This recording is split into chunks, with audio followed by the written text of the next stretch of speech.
Welcome everyone to the COVID-19 Health for the World Global Radiology panel with focus on recovery. This is a unique panel because it is in Spanish language. We are honored to have excellent moderator and panelists today for this panel. I will let Dr.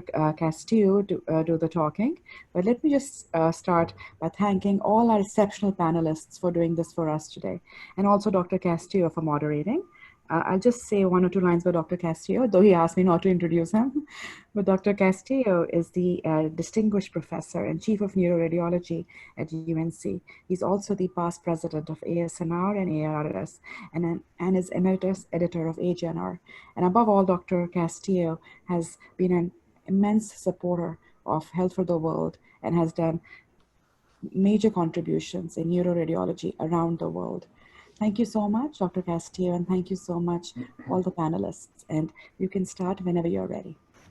Thank you, Bavia. Gracias, Bavia, y bienvenidos a todos a este panel que vamos a platicar de cómo reiniciamos nuestras labores durante la pandemia. Quiero decirles que al principio el tema era cómo reiniciamos nuestras labores después de la pandemia, pero la pandemia no ha disminuido, así que vamos a hablar de cómo comenzamos estas labores durante la pandemia. El formato que vamos a seguir en los siguientes 60 minutos es, yo voy a hacer una pequeña introducción y seré el moderador.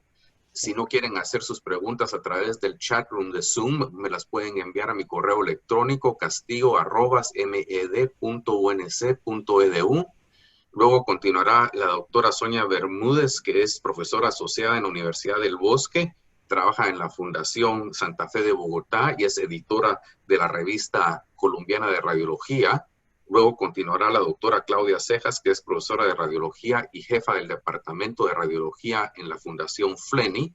Luego el doctor Riascos, que es profesor de radiología en la Universidad de Texas en Houston y jefe de neuroradiología. Y luego nuestro colega, el doctor Carlos Torres, quien es profesor de radiología en la Universidad de Ottawa en Canadá. Cada presentación dura alrededor de 7 o 8 minutos. Luego tendremos más o menos 20 minutos para preguntas y respuestas. Y ninguno de los participantes en este panel tenemos acuerdo de interés. Vamos a comenzar con un poquito de información básica acerca del virus. Los virus son parásitos intracelulares que evolucionan únicamente en presencia de huéspedes vivos. Se considera que no están ni vivos ni muertos. La forma completa del virus se llama un virión y es el virión el cual entrega el ADN o el ARN a un huésped. En la parte inferior, izquierda de la diapositiva, ven ustedes un diagrama del coronavirus y se llama coronavirus porque cuando lo vieron por primera vez, a los investigadores les recordó la corona de un eclipse solar, como ven en la parte inferior de la diapositiva en la mano derecha. Estos picos de glicoproteínas les recordaban la luz que se ve alrededor del eclipse solar. ¿Qué quiere decir COVID? Todos usamos la palabra. Es una palabra compuesta de letras de Coronavirus Disease. Recordemos que es un virus de ARN y que estos virus mutan rápidamente. Enfermedades comunes que causan son los resfriados, la influenza, el síndrome respiratorio del Oriente Medio, que se conoce en inglés como MERS, o el síndrome respiratorio agudo grave, que se conoce en inglés como SARS. La primera variación de SARS, o la primera vez que se reconoció el coronavirus en el ser humano, fue en el 2002 en China, cuando hubo una epidemia que afectó 8,000 individuos. La segunda variación de COVID es el que tenemos ahora, produce este síndrome respiratorio agudo grave, y porque comenzó en China en el 2019, la enfermedad producida por el COVID-2 se llama COVID-19. Hay algunas vacunas para enfermedades causadas por virus de ARN. Conocemos todas estas vacunas, el polio, sarampión, paperas y rubiola. Pero hay algunas enfermedades causadas por estos virus para las que hay vacunas que no son eficaces o no hay vacunas. Y ejemplos de estas enfermedades sería el SIDA, la infección por Zika, influenza y el ébola. En influenza la vacuna no es eficaz. Únicamente el 30% de los pacientes que reciben influenza de la vacuna de la influenza cada año van a ser resistentes a las cepas de virus de ese año.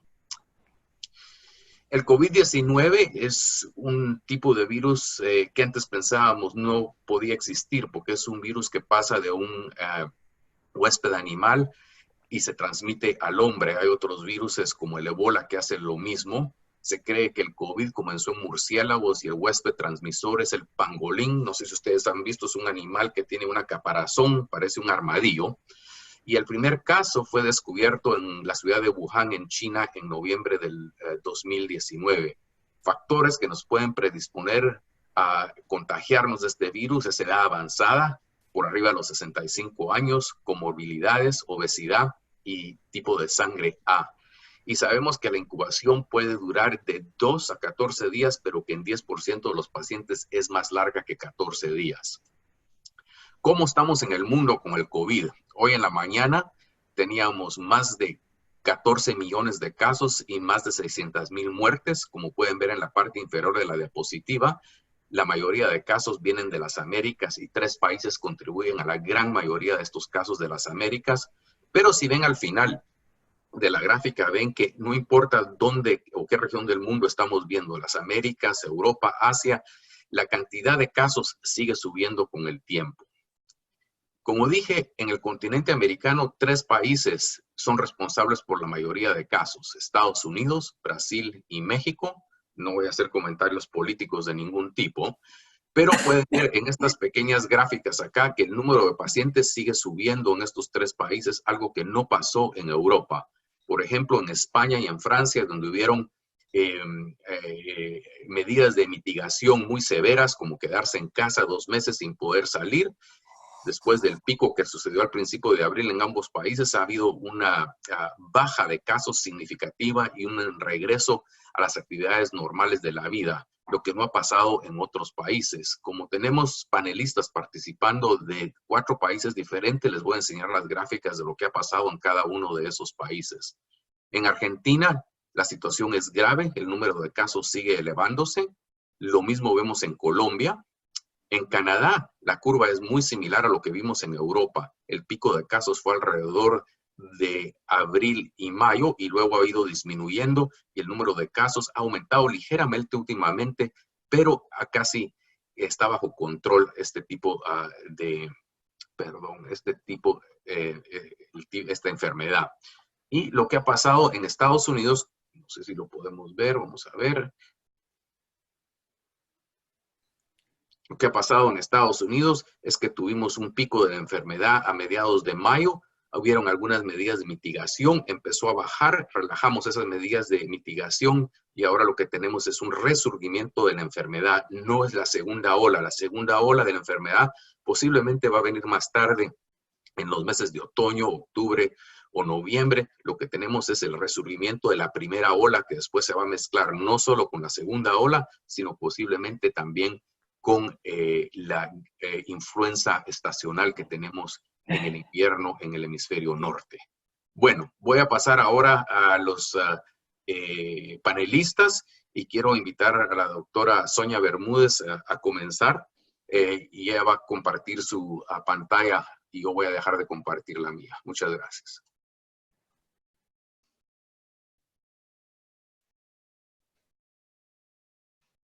Buenos días, ¿me están oyendo todos bien? Perfecto. Bueno, mil gracias a Health the World por la invitación, a Mauricio Castillo, y pues voy a entrar en el tema del cual he sido encargado y es cómo es la educación en radiología en época de COVID. Entonces,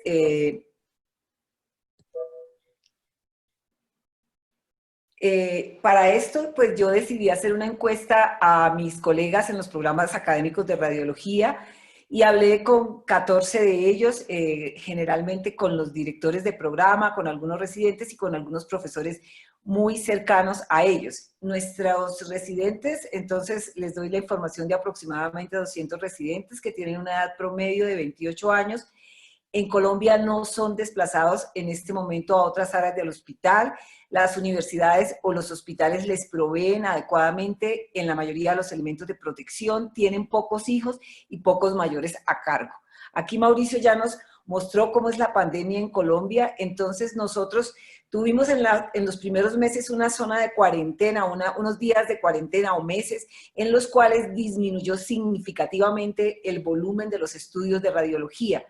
Y entonces, esto fue en todos los sitios de Colombia, incluidos los hospitales académicos.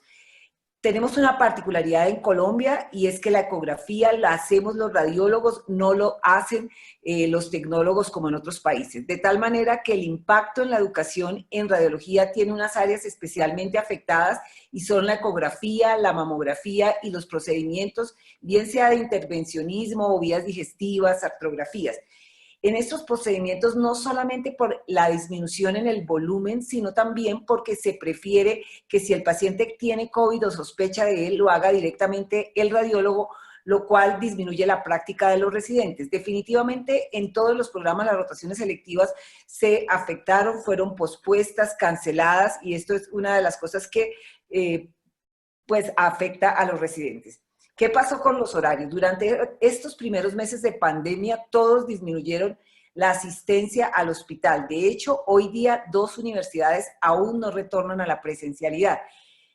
Hubo que organizar todas las rotaciones, en particular para suplir aquellas de menor volumen o las que eran necesariamente presenciales. Entonces, algunos, por ejemplo, tomaron lo mismo que nosotros tenemos para los carros, que es pico y placa. Las rotaciones de lectura, como son de tomografía, resonancia magnética, neuroradiología, pues se pasaron generalmente a lectura virtual. Esto se hizo de una manera supervisada o acompañada. En la mayoría de los casos, lo que se hizo fue compartir pantallas, ya que los residentes no tienen realmente un acceso todos a los PACS desde su casa. Y algunos de ellos, pocos, solamente tenían como manera de revisar los casos, revisar los archivos de los profesores o los archivos docentes. En algunos sitios se tenía un radiólogo padrino para cada residente para compartir estas pantallas. Las vacaciones se cambiaron en la mitad de ellos, precisamente por todo lo que les dije antes, y en los turnos que pasó, la mayoría los disminuyeron porque redujeron el número de residentes en cada turno, y además se hicieron turnos más largos para lograr mayor tiempo en casa, lo que permitía tener reserva de las personas si alguien se enfermaba. Al preguntarles si conocen la salud mental de sus residentes, 4 de los programas realizan encuestas como estas para conocer la salud mental de las personas. Otros tienen programadas permanente comunicación con los jefes de residentes o con los residentes mismos para conocer su salud mental, pero la mitad de las personas en general no perciben problemas de salud mental en los residentes. Sin embargo, cuando uno habla, encuentra estas cosas que pongo entre comillas, como que existe un gran nivel de estrés inicialmente, que hay miedo por el desconocimiento de la enfermedad y perciben angustia, en particular, por ejemplo, por no cumplir las metas que tienen que tener académicamente. 2 de ellos decidieron aplazar su residencia. ¿Las universidades tienen programas para atender la salud mental? Sí, las tienen, pero algunos no los conocen, otros los conocen y no los usan, y más o menos el 30% los usan, especialmente aquellas que les dan conciertos, yogas, mindfulness, y de hecho algunas universidades reservan espacios para esas actividades lúdicas. La Universidad de Antioquia, para darles un ejemplo, tiene una línea de atención 24 horas para la salud mental. La educación teórica virtual definitivamente en todos los programas se aumentó. Se aumentaron los seminarios, la revisión de temas, la presentación de casos, lo cual es más fácil, porque hay mayor participación tanto de los alumnos como de los profesores. También las reuniones interdepartamentales son virtuales y exitosas, y en particular las reuniones como las revistas con la unidad de cuidado intensivo hacen que los radiólogos y los residentes de radiología estén presentes y se sientan ayudando a los pacientes del hospital. O algunas cosas que nos contaron algunos jefes es que mejoraron, por ejemplo, las notas del examen semestral. También pues se asiste a congresos nacionales e internacionales. Nosotros en el Departamento de Radiología de la Fundación tenemos esta plataforma que permite a los residentes y a los rotantes no radiólogos aprender de la imagen del tórax, todo esto con juegos, con revisión de casos. La Asociación Colombiana de Radiología durante esta pandemia pues ha hecho, como generalmente lo hace, cursos virtuales a los cuales los residentes pueden asistir porque ellos son miembros temporales de la asociación, así el curso de neuroradiología o el curso virtual de ultrasonido. Y también, pues, parte de esas actividades académicas son asistir a estas plataformas donde tenemos, bien sea conferencias pregrabadas o conferencias en vivos que, pues, ayudan a llenar todos los requisitos del currículum de los residentes.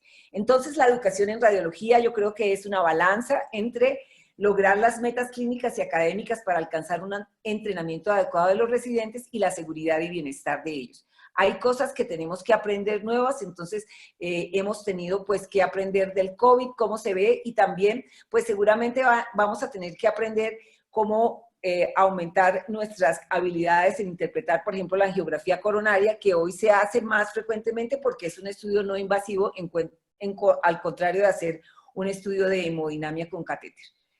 Las claves, yo creo, en la educación en radiología en la pandemia es tratar de usar al máximo las funciones que tengamos de los PACS para educación. Por ejemplo, usar estudios previos anonimizados que podría mejorar la falta de, por ejemplo, casos de mamografía en los pacientes como lo encontramos en nuestros hospitales. Definitivamente la lectura virtual para la enseñanza, entonces, bien sea por PACS o de esta manera que es compartir la pantalla con el residente como lo hacemos en la mayoría de los sitios. Y como esto, entonces, debe hacerse de una manera activa, es decir, que el residente participe, que busque la literatura, que revise la historia clínica, porque hablar, compartir y comentar ayuda a disminuir la sensación de aislamiento. Creo que se quedarán las ventajas de lo virtual. Participar virtualmente en las revistas de las especialidades hace que estemos ayudando realmente a las otras personas y que seamos importantes dentro del equipo del hospital. Compartir casos educativos, como esto que es un grupo de WhatsApp que uno de nuestros radiólogos jóvenes creó en el hospital y a través de él comparten a diario los casos del turno, los casos interesantes, muchas veces ayudando con la bibliografía del caso que se está presentando. El impacto psicológico negativo en nuestros residentes en Colombia, entonces, como les mostré, es por el temor a infectarse o infectar a sus familiares, la incertidumbre por no llenar las metas académicas, también porque la virtualidad produce cansancio y disminuye lo positivo de compartir cara a cara. Sin embargo, es importante que también se ha logrado mayor camaradería en estas reuniones virtuales y el deseo de ayudar, como por ejemplo en la revista virtual de las unidades de cuidado intensivo, es muy importante porque nos sentimos unas personas útiles en los departamentos. Los recursos para ayudar al bienestar deben incluir la comunicación, las oportunidades para hacer ejercicio, compartir actividades de esparcimiento, como por ejemplo se está compartiendo esta receta de la posta cartagenera que varios de nuestros residentes hicieron. Es importante tener en cuenta que distanciamiento no es igual a aislamiento. Entonces, para finalizar, yo creo que la educación en los tiempos de la pandemia la resumí como muchas As. Hay que adaptarse a la nueva situación, aprovechar los retos para innovar, adoptar la innovación tecnológica, ver cómo logramos hacer esa lectura virtual. Hay que agregar valor a la atención del paciente, lo que hacemos participando en las reuniones interdepartamentales, asociarse con otros para compartir el conocimiento. Es muy importante la adecuada comunicación que nos permitirá estar atentos al bienestar de los residentes y pues usar lo que tengamos de ayudas psicológicas, psiquiátricas y de bienestar, como es el ejercicio, el yoga, los juegos y la música. Muchas gracias. Muchas gracias, Sonia. Vamos a pasar ahora a Claudia, que nos va a hablar de la práctica clínica, cómo nos adaptamos y cómo reiniciamos nuestra práctica clínica en estos momentos. Claudia.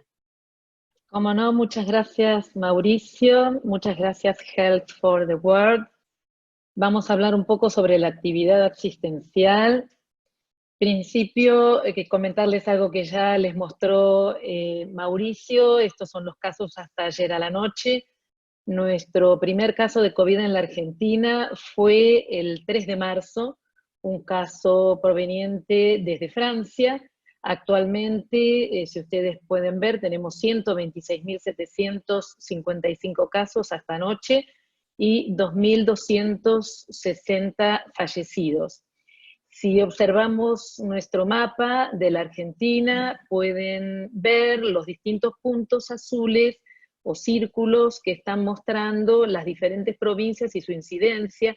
Sin embargo, es en la provincia de Buenos Aires donde están registrados la mayor cantidad de casos, sobre todo en lo que sería la zona del AMBA, los alrededores de la capital federal o ciudad autónoma de Buenos Aires. Un poco para que conozcan nuestra fundación, FLENI es un acrónimo de Fundación para la Lucha de Enfermedades Neurológicas de la Infancia. Es una institución dedicada a la neurología, neurocirugía y rehabilitación de adultos y niños. Ocupa una superficie de 48.000 metros cuadrados, consta de 204 camas, 1.500 empleados, y está dividido en un hospital de agudos y en un hospital de rehabilitación. En total son 204 camas divididas en el hospital de agudos 124 y 80 camas en el hospital de rehabilitación que queda a 50 kilómetros del hospital de agudos. Consta de 5 quirófanos, un quirófano de radiocirugía Gamma Knife, 2 equipos de angiografía, 3 equipos de unidad intensiva, 3 unidades de unidad intensiva, una unidad coronaria, videoencefalografía, unidad de medicina del sueño con 20 camas, un laboratorio de neuroinmunología, un laboratorio de investigación básica asociado al CONICET. Se realizan 216.000 consultas por año, 180.000 prácticas de estudios complementarios por año, 5.500 internaciones por año en hospital de agudos. Se realizan 2.500 cirugías por año, de las cuales 1.200 son de cerebro, más de 600 son de neuroortopedia, más de 180 de columna y más de 500 neurocirugías infantiles y 300 admisiones por año en el hospital de rehabilitación. El departamento de diagnóstico por imágenes en el hospital de agudo, más allá de su equipamiento, cuenta con una amplia zona de recepción, un equipo de radiología telecomando con 2 equipos portátiles, 2 tomógrafos de 16 y 128 cortes, un SPECT CT de 64 cortes, 4 equipos Doppler, 1 con transcraneano, 4 resonadores, 2 3 Tesla y 2 1.5 Tesla, 3 salas de informes con 30 puestos de trabajo, y en el hospital de rehabilitación se encuentra ubicado el Centro de Imágenes Moleculares, donde consta de un ciclotrón, más un laboratorio de radiofarmacia, un PET-TC de 64 cortes, donde allí se realizan los estudios también de tomografía de los pacientes internados, y un PET preclínico, el primero en Latinoamérica, un equipo portátil CR, un equipo de radiología fijo CR y un equipo portátil.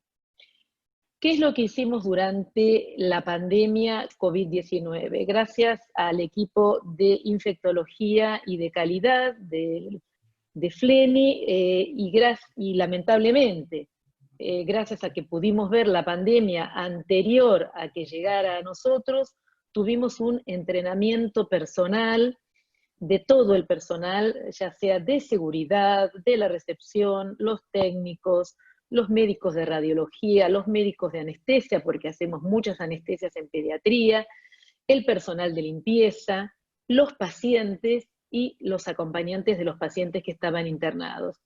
Se generaron más de 30 reglamentaciones en la institución COVID-19.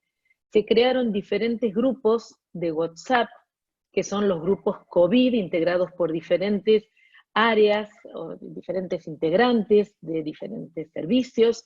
Uno de ellos es el de radiología de RX-ITC COVID-19, que estamos en contacto permanente con guardia 24 horas, y dentro de la hora está el informe con primera y segunda firma de tanto radiología como tomografía computada a través de informes estructurados. Todas las reuniones del departamento y con la institución se hicieron a través de la plataforma de Microsoft Teams. que compró la institución, en donde allí se hicieron todas las discusiones de los casos problema, los pases de sala, las reuniones de médicos y técnicos del departamento para poder tener una relación un poco más directa que antes la teníamos presencial. Como nuestra institución, como dije antes, es fundamentalmente neurológica, se notificó a todos los seguros médicos que FLENI se iba a dedicar a la patología neurológica, neuroquirúrgica y rehabilitación. Por lo tanto, nosotros hemos recibido derivaciones de otras instituciones con patología core, con patología neurológica, muchos de ellos COVID positivos que han quedado internados en nuestra institución. Pero también hemos recibido pacientes que eran COVID positivos, pero que no eran patología core, entonces esos pacientes fueron derivados a otras instituciones, por ejemplo, cardiológicas, la más frecuente. Encontramos, sin embargo, una gran disminución en nuestra actividad asistencial. Si nosotros tomamos un 100% enero, tuvimos una gran caída en el mes de abril, donde llegamos a un 20% de nuestra actividad asistencial, y luego la curva fue recuperándose hasta actualmente tener una meseta con un promedio de un 60%. Durante todo el periodo de la pandemia, que aún estamos en pleno crecimiento, hicimos una redistribución del personal de salud para asegurar la operatividad. Los médicos que tenían o que tienen multiempleo se dedicaron al teletrabajo, y solamente vienen a FLENI los médicos que son staff pleno de FLENI. Entonces hay un médico presencial por modalidad, hay 2 médicos en sala de informes para las consultas telefónicas de los médicos de FLENI, de los demás especialistas, de médicos de fuera de FLENI, y para asistencia a los radiólogos que están en teletrabajo. Como nuestros estudios son realizados en general con secuencias tridimensionales, muchas necesitan postprocesos, entonces esos postprocesos a veces de la casa es difícil hacerlos, y entonces se necesita de la asistencia de radiólogos dentro de la institución, y esos radiólogos presenciales son los que lo hacen y asisten al radiólogo de teletrabajo. Y los técnicos y administrativos fueron divididos en 2 equipos que fueron turnándose para evitar que alguno de ellos sufriera la enfermedad. También dentro de la actividad asistencial hicimos una gran promoción para los pacientes, para que se sintieran cómodos cuando vinieran a FLENI en cuanto a lo que ellos iban a recibir como prestación, que supieran que estaban protegidos. Y para ello hicimos muchos videos que presentamos en las redes, en Instagram, en Facebook, en Twitter, donde pudimos mostrar cómo trabajamos y cómo los cuidamos. También terminamos un proyecto que ya veníamos desarrollando, que fue de papel cero, dejar de imprimir informes, dejar de imprimir placas radiográficas, de hacer CDs y DVDs. Entonces el paciente se realiza el estudio y no tiene que volver a FLENI, sino que directamente va a recibir un mail con el estudio ya finalizado. A través de ese link lo va a poder ver desde el portal, lo va a poder compartir con su médico de cabecera o con el médico quien quiera, o con cualquier familiar. También hicimos un aumento de los tiempos de estudio para que no se superpongan los pacientes. Dividimos la sala de recepción en planta baja, la recepción de los pacientes, y cuando es el turno van al segundo subsuelo donde está la sala de espera de los pacientes del departamento de imágenes, y aprovechamos ese tiempo para optimizar todos los protocolos de estudios, los instalamos en todos los equipos y reformulamos todos los consentimientos informados de las diferentes modalidades. Por lo tanto, para concluir en esta actividad asistencial frente a esta pandemia que aún tenemos en crecimiento, en primer lugar, preparamos al hospital para la llegada de la pandemia, y esto no solamente en el departamento de imágenes, sino en toda la institución. Se tomaron muchas nuevas medidas que son definitivas, no solamente para la pandemia, sino ante la posibilidad de un rebrote, como estamos viendo en muchos países del norte, u de otra pandemia que por supuesto desconocemos que pueda venir, pero que tenemos que estar preparados. Y obviamente todos estos cambios deben continuar en cuanto a la citación de pacientes, a la recepción de los mismos, al tiempo de espera en las salas, a la adaptación de los espacios para mantener el distanciamiento de seguridad tanto en los pacientes como en el personal de salud.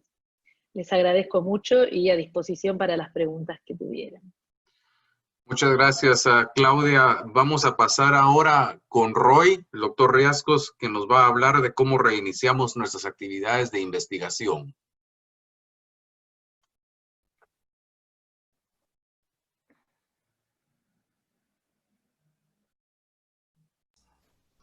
Bueno, ¿me pueden oír?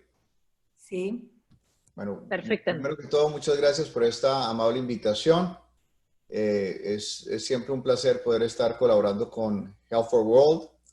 Y les voy a decir en estos 10 minutos un poco del impacto que ha tenido la pandemia en la investigación en nuestra institución.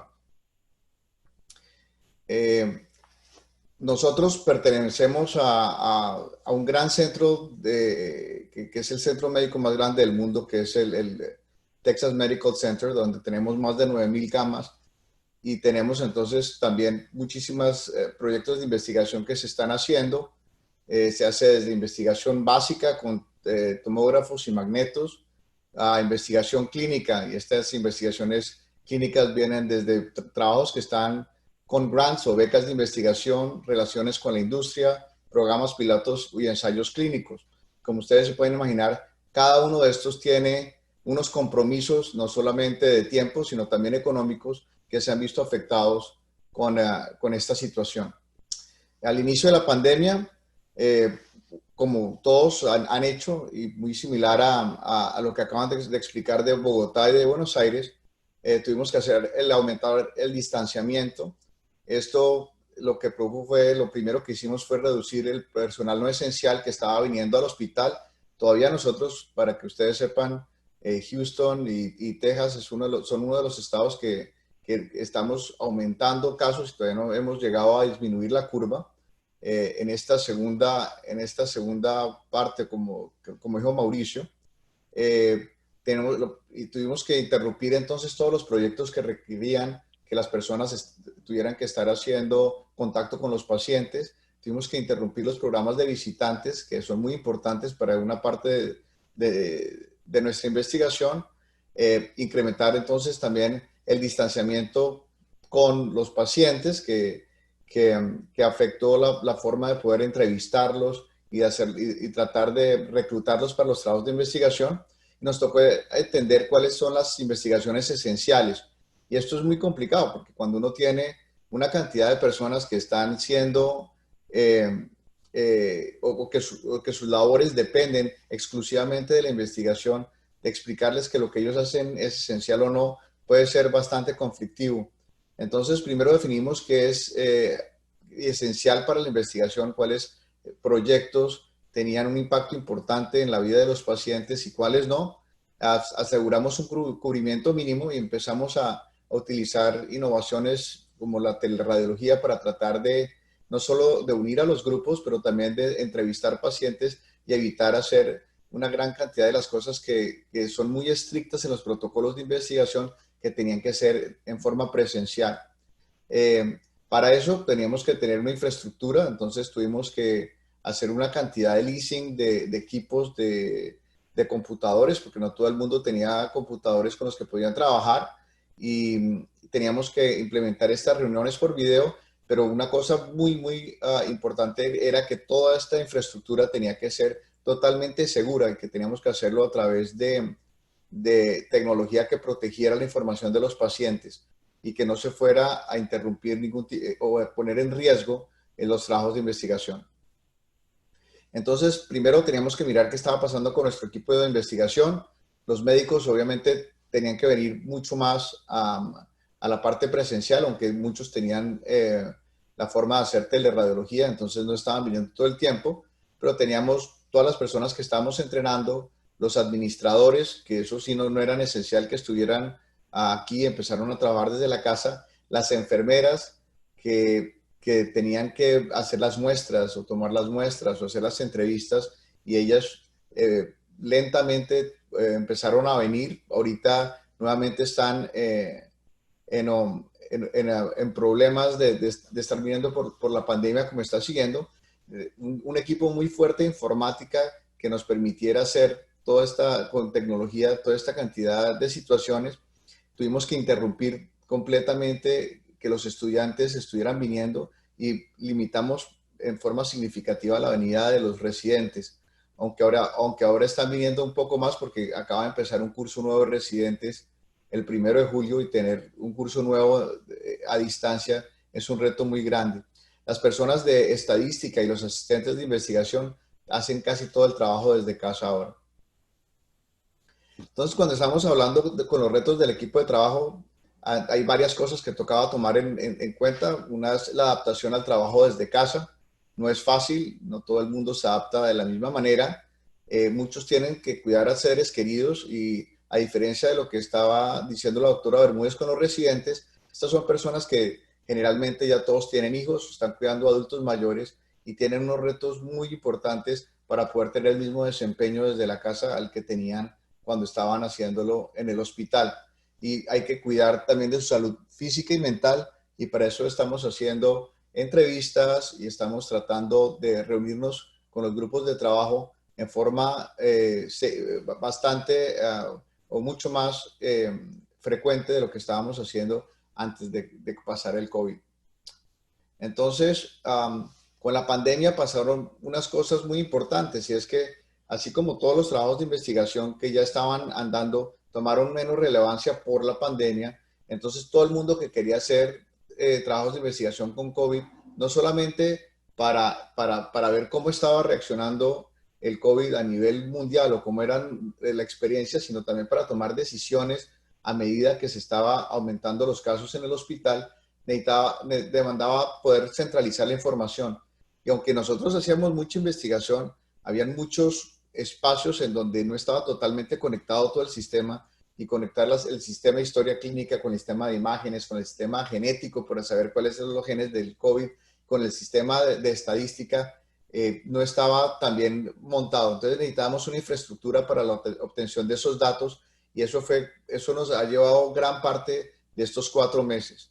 Hay retos de trabajos de investigación no ligados con la pandemia porque a la misma vez explicarle a estas personas que tienen estos compromisos, a la industria que ha visto reducir sus ingresos también, que no podemos continuar con estos trabajos de investigación que están soportando, requiere constantes reuniones y entender cómo vamos a volver a un normal, si se puede decir.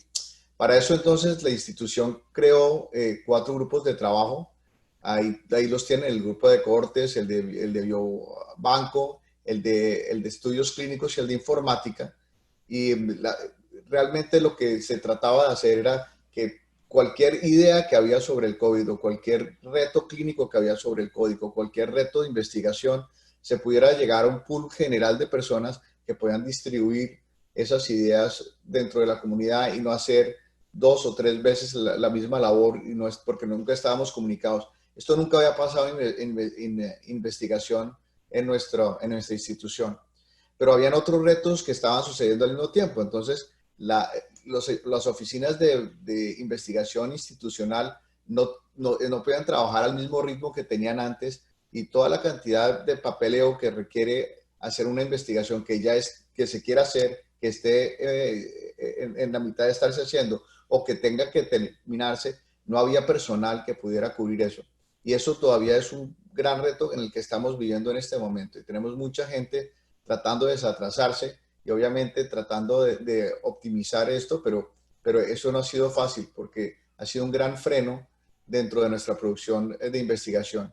Y nuevamente hay un grupo completamente nuevo tratando de buscar esta infraestructura para poder hacer esto a distancia.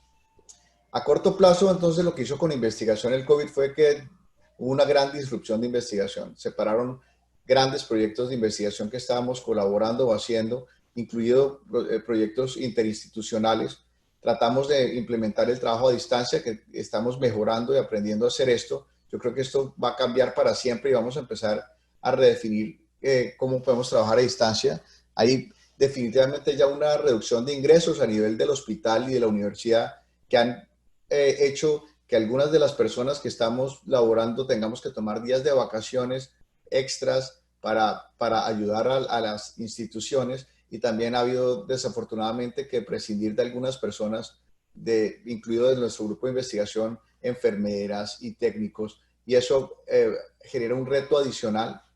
El distanciamiento para el consentimiento de pacientes no es fácil. Algunos de los protocolos requieren que sea en persona, entonces estamos tratando de ver si algunos de los médicos nos pueden colaborar con eso, pero toca reimplementar esas reglas, digamos, en cada proyecto de investigación. Continuar la productividad clínica va a ser, de investigación clínica va a ser un reto definitivo, y como les digo, el gobierno está destinando muchos recursos de investigación para el COVID, pero lo que no es COVID, la industria está teniendo también una gran afectación, entonces va a haber una disminución de ingresos significativos de proyectos de investigación financiados por la industria. Y todos estos retos se nos están viniendo al corto plazo y van a, por supuesto, a influir a largo plazo. Entonces, a largo plazo va a haber una disminución de personal, va a haber menos gente, no vamos a tener los mismos ingresos, y definitivamente también eso va a impactar nuestra productividad. Yo creo que la productividad de investigación que teníamos y toda la infraestructura que teníamos se va a ver afectada, y vamos a ver, igual que con el COVID, una disminución. Y tenemos que buscar formas de financiar la investigación. La investigación requiere financiamiento, y tenemos que mirar a dónde vamos a llegar y cómo vamos a enfrentar estos retos. Hay un cambio de cómo nos comunicamos y cómo trabajamos, y estamos aprendiendo a eso, y como líderes tenemos que aprender a comunicarnos y a trabajar con nuestros grupos de una forma totalmente diferente, y definitivamente redefinir el rol del radiólogo. Nosotros siempre hemos sido, yo no nos veo como interpretadores de imágenes, sino nosotros traemos tecnologías nuevas a la medicina, y esto es una oportunidad gigantesca para los de radiología, las personas involucradas en radiología, de sentarnos en la mesa y mostrar nuestro gran valor de entender la tecnología y de poder traer partes de estas infraestructuras al servicio, no solo de la investigación, sino del hospital, y toca buscar proyectos que hagan reducción de costos para poder tener un output similar. Entonces, los efectos de la pandemia fue que abrió espacios para definir grupos de trabajos multidisciplinarios nuevos que no teníamos. Estamos todos tratando de trabajar mucho más cerca. Yo creo que eso ha sido una gran ventaja. Tenemos definitivamente que mejorar la infraestructura, y nosotros como radiólogos estamos siendo parte importante de la infraestructura de investigación y clínica. Disminuir el tiempo de resultados clínicos para toma de decisiones. Todos estos resultados que estamos teniendo de investigación ahora tienen los tiempos de estos resultados y de estadística tienen que ser muy rápidos, porque uno toma decisiones basadas en el día a día. Y ese es el gran cambio. Yo creo que nos estamos redefiniendo, y con mucho gusto, si tienen alguna pregunta de esto o quieren consultar alguna literatura, los puedo orientar un poco. Hay un artículo muy bonito en JAMA de cómo volver a la investigación clínica, y otro de Radiology que también muestra las experiencias de otros departamentos. Bueno, con esto los dejo. Muchísimas gracias. Gracias, Roy. Vamos a pasar ahora a Carlos, quien nos va a hablar de los meetings, congresos y otras actividades de educación. Carlos.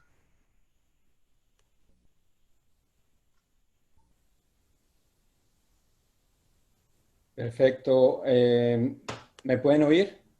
Sí, sí, señor. Perfecto. Muchas gracias, Mauricio, por esta invitación. Quiero agradecer también a la doctora Rejani por la invitación a participar en este interesante panel. Entonces, yo voy a hablar en los siguientes 6 a 7 minutos sobre el presente y el futuro de los congresos científicos en esta era del COVID.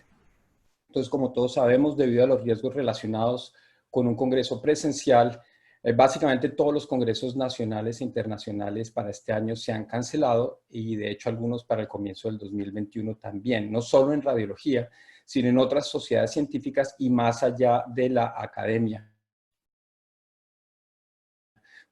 El Salón del Automóvil en Ginebra, que es un evento que atrae a muchas personas. Varios de estos congresos se cancelaron por primera vez en la historia, Los que no se cancelaron pasaron rápidamente a un formato exclusivamente virtual, principalmente a comienzos de junio. Una de las primeras sociedades que hizo esto fue la ASNR. Fue un curso muy exitoso que después fue seguido por las Jornadas Paulistas de Radiología, por el Congreso Europeo de Radiología, que terminó el día de ayer, y de aquí al final del año, todas las sociedades están ofreciendo cursos virtuales. Entonces, antes de la pandemia, varias sociedades científicas ya habían comenzado a explorar la participación virtual con seminarios web en vivo, con grabación y transmisión de sesiones para visualización por demanda.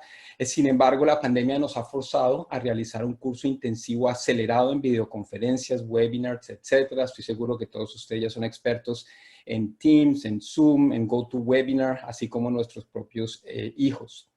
Entonces, con esta transición, ahora todas las sociedades están ofreciendo este formato virtual hasta el final de este año.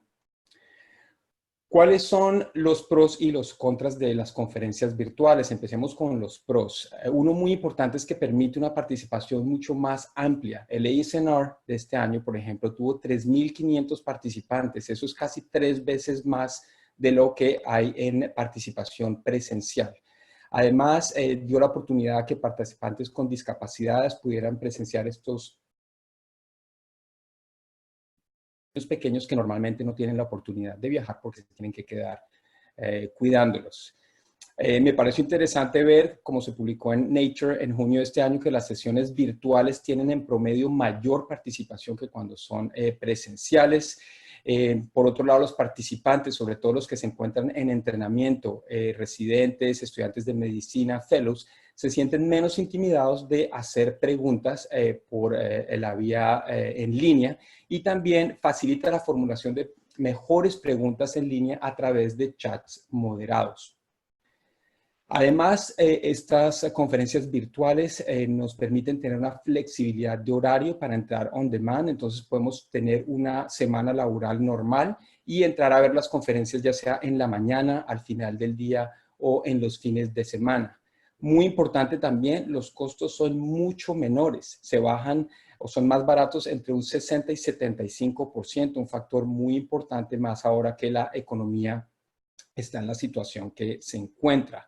También hay una razón ambiental de peso, que es la reducción de la huella personal de carbono al reducir el número de viajes. Creo que hoy en día hay más conciencia global y el papel que cada uno de nosotros juega en este proceso. La estimación del costo de la huella de carbono es de entre 0.5 a 2 toneladas de dióxido de carbono que se emiten por participante por solo viaje. Entonces imagínense si ponemos juntos todos los participantes y todos los congresos que se realizan al año. Los contras de las conferencias virtuales, uno de los más importantes es que se piensa que la presentación de trabajos científicos y de pósters puede perder interés cuando se hace online, se pierde esa conexión, se pierde también la posibilidad de los encuentros casuales con colegas entre sesiones o en eventos sociales. Esta interacción entre personas, entre colaboradores, entre investigadores es muy importante no solo para crear, sino para mantener relaciones profesionales. Yo sé que en mi propia experiencia, muchos de mis mejores amigos, mentores, colegas con los que hago investigación, se han forjado por participar en presenciales. Otra parte importante que me gustaría de pronto al final de este panel tener su opinión es que se disminuye la conexión entre la audiencia y el expositor. Ese lenguaje no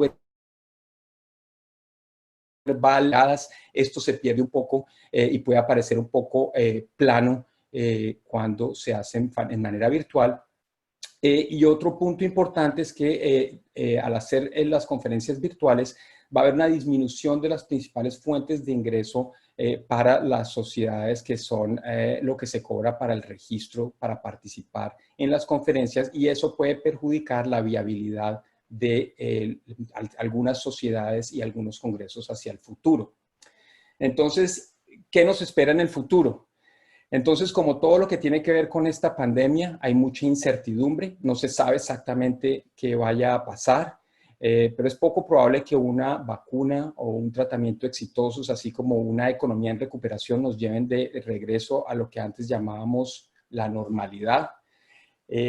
La pandemia ha cambiado todo a un formato digital y va a ser muy difícil revertir completamente a como estábamos antes. Y aunque debemos identificar formas apropiadas de bajo riesgo para restablecer toda esta interacción personal de la que estaba hablando, no solo en beneficio de las ciencias y de nuestra... la verdad es que los congresos híbridos hacia el futuro parecen ofrecer una buena opción, ya que captura lo mejor de cada uno de estos formatos. ¿Qué nos espera además de eso? Es claro que va a haber una disminución en la participación en los congresos debido a un aumento en la oportunidad de educación online, debido a una reevaluación forzosa del factor costo-beneficio de participar en congresos. Es costoso ir a congresos, es la realidad. Debido al impacto dramático en la economía que nos ha afectado absolutamente a todos. Entonces, en muchas circunstancias ya no hay tanta plata para gastar en viajes y mucho menos en congresos. Y también ha afectado de manera importante, como decía Rob en su conferencia, a las instituciones médicas, a las universidades. Hay menos recursos en las universidades y las instituciones médicas, así como en los grupos privados de radiología, para soportar, para apoyar a los investigadores y a los colegas para que participen en congresos. Entonces, claramente yo creo que se va a disminuir la participación. También es probable que se disminuyan el número de congresos y probablemente el número de sociedades. Va a tocar de pronto hacer una reingeniería de ver qué congresos realmente años. De pronto algunos pueden hacerse más espaciados y cuáles son los que se deben definitivamente dejar. Y quiero terminar con una citación del Dr. Evans, que es profesor emérito del Mallinckrodt Institute of Radiology, que dice en uno de sus editoriales recientes de Radiology y Cancer Imaging de junio de este año, que los congresos científicos no volverán a ser iguales. Muchas gracias. Muchas gracias a Carlos por tu presentación y gracias a todos. Quiero ser responsable y considerado del tiempo de todas las personas que nos están escuchando porque es lunes y es un día de trabajo y es una mañana y tenemos 4 preguntas. Vamos a comenzar con la primera que creo que Sonia, tú tal vez serías la persona adecuada para contestarla. Dice, ¿cuál consideran será el papel de los docentes en el futuro de la formación de los residentes? Estás en mute. Sí, ya. Yo creo que los docentes tenemos que convertirnos en unas personas mucho más creativas y no solamente tratar de transmitir el conocimiento, porque el conocimiento está ahí y lo vamos a seguir aprovechando, es mucho más fácil. Entonces es el enseñar el cómo adquirir ese conocimiento, el cómo utilizar ese conocimiento en la práctica diaria, el cómo informar, el cómo relacionarnos con nuestros colegas, el cómo tener en cuenta las cosas, o digamos los puntos más importantes del papel hoy del radiólogo. Cómo es esa interacción, cómo cambia el radiólogo día a día en el hospital, en la toma de decisiones de los pacientes. Entonces creo que tenemos que ser creativos. Esta sería mi respuesta. Sonia, creo que aquí también hay otras preguntas que pertenecen a lo que tú hablaste. Hay otra que dice, ¿cómo manejar la tristeza y la sensación de desasosiego en la situación que vivimos? Bueno, en ese punto, pues yo creo que, como les decía antes, el estar aislados no significa estar solos.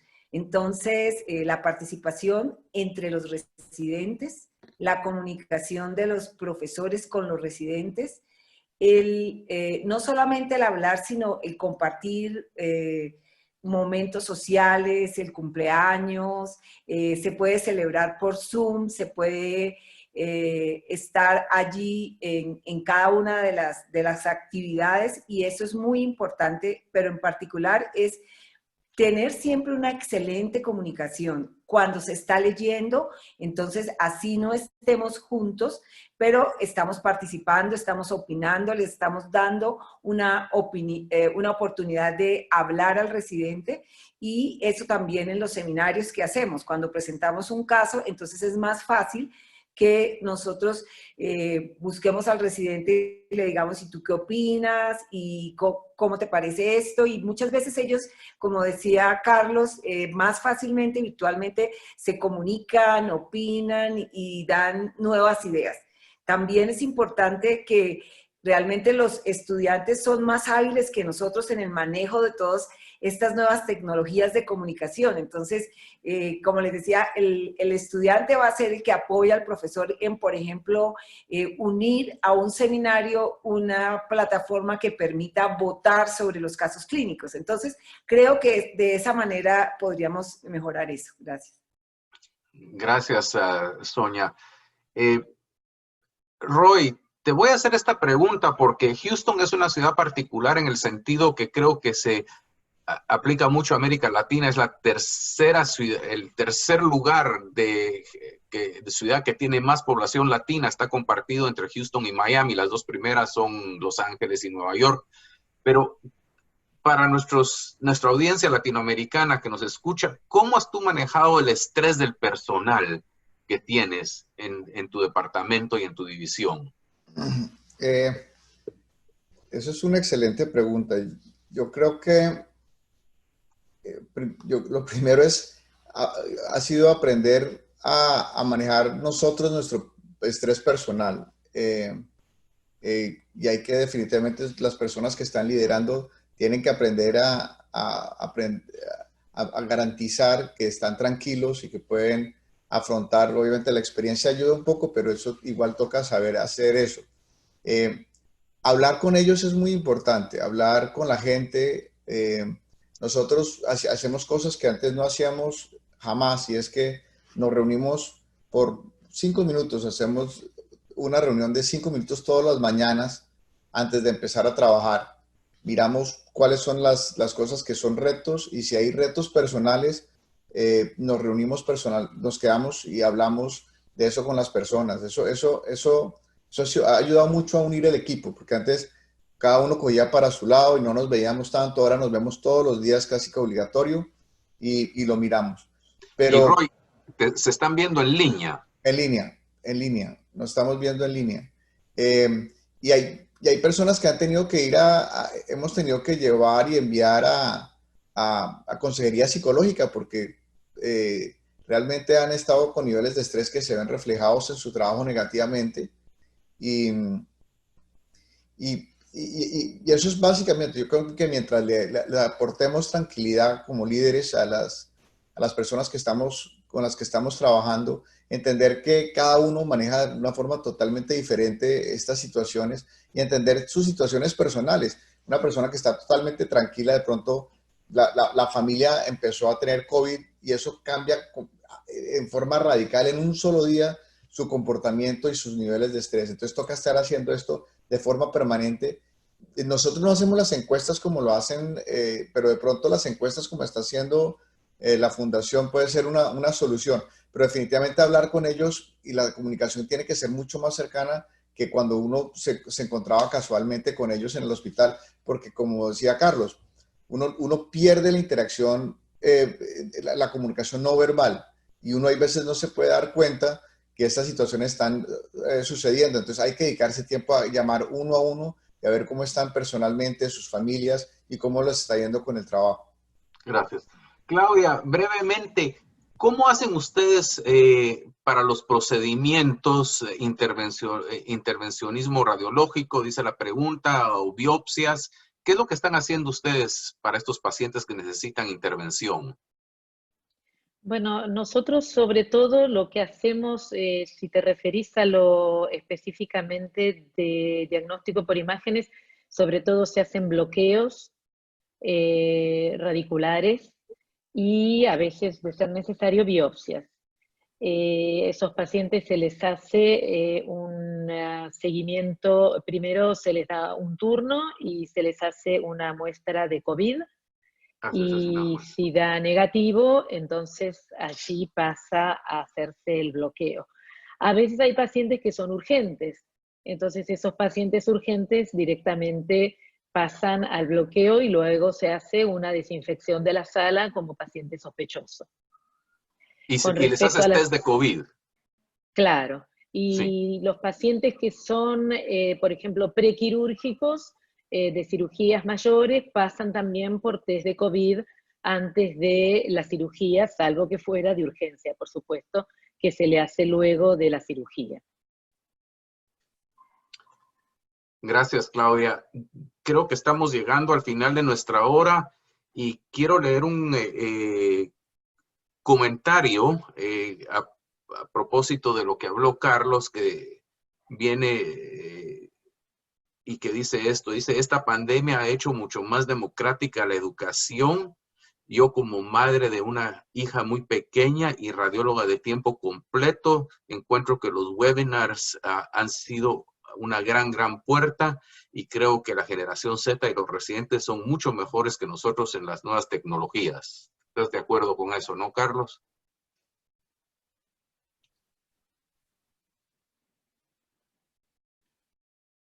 En la parte inferior izquierda de la...